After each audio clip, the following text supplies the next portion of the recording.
Reportage के तत्व।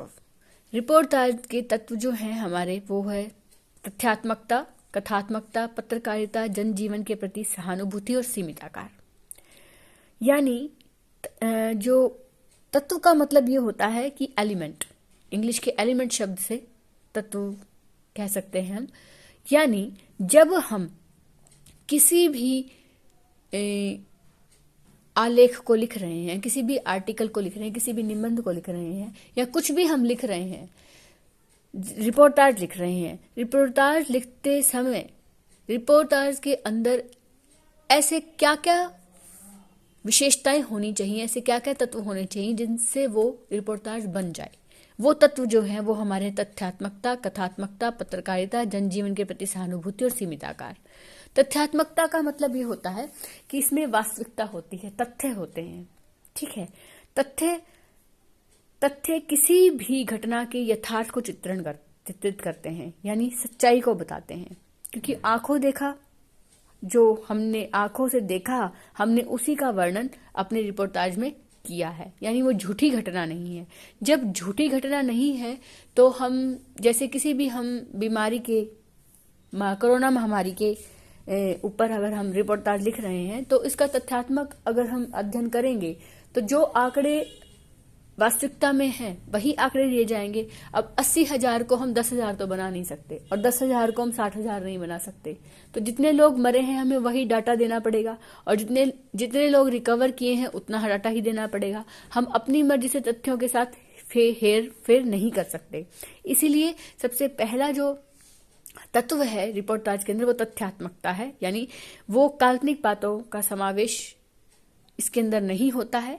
इसमें आंखों देखी जो घटना है उसका वास्तविक चित्रण इसमें किया जाता है। फलस्वरूप हर प्रकार के तथ्य और आंकड़ों का विशेष ध्यान रखा जाता है। दूसरा है कथात्मकता। रिपोर्टाज के अंदर कथात्मकता भी होनी चाहिए, यानी जब हम इसको पढ़ें तो सिर्फ तथ्यों के आधार पर ही ना पढ़ें। अगर सिर्फ तथ्य ही होंगे, आंकड़े ही होंगे, सिर्फ वास्तविकता दिखाई देगी तो रिपोर्टाज में नीरसता आ जाएगी। तो रिपोर्टाज नीरस ना हो, बोझिल ना हो, पाठक इसको पढ़ के उब ना जाए, इसलिए हम जिस घटना के ऊपर हम रिपोर्टाज बनाते हैं उस घटना को इस प्रकार का बनाया जाता है कि जिसको पढ़ते ही, जैसे हम शुरुआत करें पढ़ने की रिपोर्टाज की, तो हम पढ़ने वाले के मन में एक जिज्ञासा बनी रहे, क्यूरियोसिटी बनी रहे कि आगे क्या हुआ था इस घटना के अंदर, आगे क्या सूचना मिली थी, क्या जैसे कल्पना चावला जब गई स्पेस में तो और वो वापस नहीं लौटी, तो क्यूरियोसिटी बनी रही कि गई किस वजह से, उसका जो वो था रॉकेट था जिसमें वो थी, स्पेसशिप था, वो कैसे खत्म हो गया। क्यूरियोसिटी बनी रही हमारे अंदर। हमने बहुत सारी उसकी पिक्चर्स देखे, फिल्म्स बनी उसके ऊपर, वो देखी, उसकी घटनाओं को जानने की कोशिश की। लेकिन जब इसके ऊपर रिपोर्टाज बना तो इस तरीके की क्यूरियोसिटी क्रिएट की गई, इस तरीके की जिज्ञासा क्रिएट की गई, जिससे व्यक्ति शुरुआत से लेकर आखिर तक रिपोर्टाज के में बना रहता है, पढ़ने वाला व्यक्ति, कि आगे क्या होगा।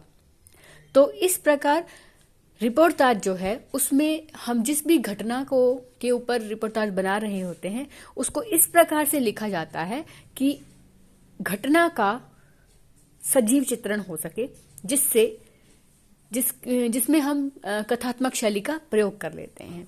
और जैसे ही वो कहानी के तौर पर धीरे धीरे आगे बढ़ती है तो उससे क्या होगा, पाठक को आनंद आने लगता है, और आनंद आएगा तो उसका मनोरंजन होगा, और मनोरंजन आएगा तो जब जहां उसका मन बहलेगा, मनोरंजन होगा, तो वो उस चीज को पूरा पढ़ेगा। ठीक है, आगे है पत्रकारिता। जो रिपोर्टाज है वो तथ्य पर आधारित होती है, वास्तविकता पर आधारित होती है, तो इसलिए कहीं ना कहीं वो पत्रकारिता में विशेष भूमिका निभाती है। जैसे MRI मशीन के अंदर क्या होता है, जब किसी व्यक्ति का हम कहते हैं ना MRI करा लो, तो हम जिस किसी व्यक्ति के बारे में अल्ट्रासाउंड से या फिर एक्सरे से पता नहीं लगता तो उसकी MRI कराई जाती है। यानी इतनी डीप रेडिएशंस डाली जाती हैं शरीर के अंदर कि जो चीज़ अल्ट्रासाउंड और एक्सरे की रेज से नहीं निकल के आई, वो MRI की जो बहुत डीप रेडियो एक्टिव जो रेज हैं उससे निकलकर समझ में आ जाती है।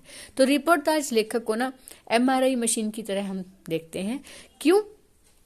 क्योंकि वो सिर्फ और सिर्फ हमें आंखों देखी घटना का हाल ही नहीं सुनाता, बल्कि सूचनाओं की जानकारी हमें मनोरंजन के साथ देता है।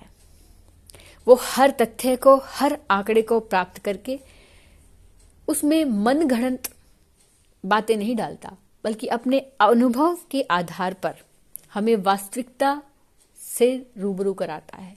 और एक पत्रकार का काम क्या होता है? पत्रकार का काम भी यही होता है कि सूचनाओं को जन तक पहुंचाना वास्तविकता के साथ।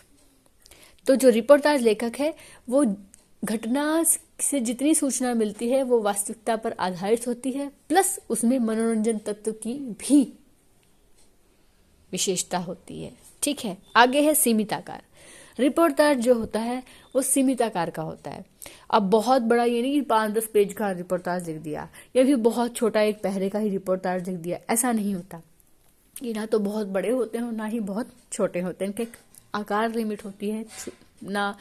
घटना को इस तरीके से लिखा जाता है इसके अंदर कि ना तो बहुत बड़ा आकार ले लेता है, विस्तृत रूप हो जाता है, और ना ही इतना छोटा हो जाता है कि वो बिल्कुल ही 1 या 2 पहले का लगे।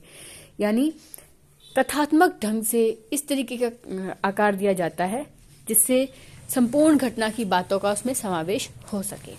फिर आता है जन साधारण के प्रति सहानुभूति।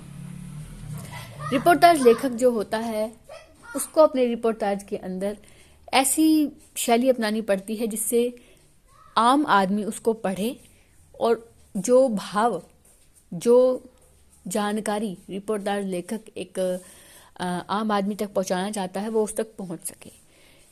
जो भाषा प्रयोग की जाती है वो ना तो कड़ी होती है और ना ही बहुत ज़्यादा सॉफ्ट होती है।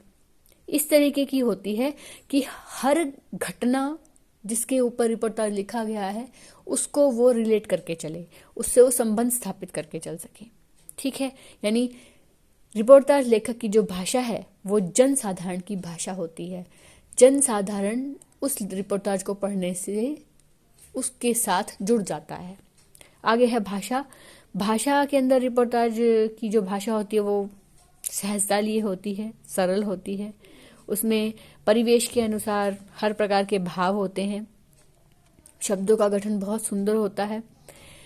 बहुत क्लिष्ट भाषा का प्रयोग नहीं किया जाता, आम जन भाषा का प्रयोग होता है ताकि एक आम आदमी को घटना की पूरी विस्तृत जानकारी मिल सके। इस तरीके से रिपोर्टाज जो है वो अपने इन तत्वों को लेकर सामने आता है और अपने विषय को स्पष्ट करता है। धन्यवाद।